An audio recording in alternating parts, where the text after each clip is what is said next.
माजी उपसरपंच तथा ग्रामपंचायत सदस्य जीवनरावजी चव्हाण, त्याचबरोबर श्रीमान आप्पा,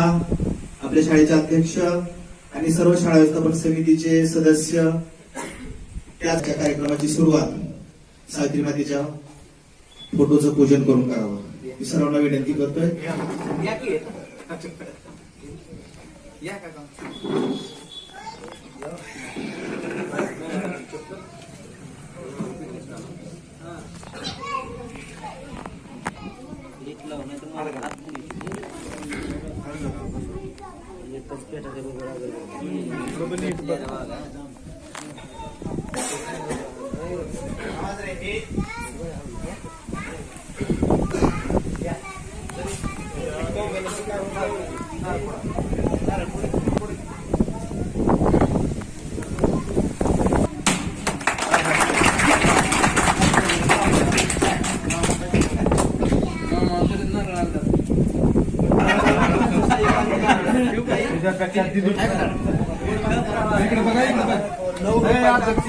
नवीन शैक्षणिक वर्ष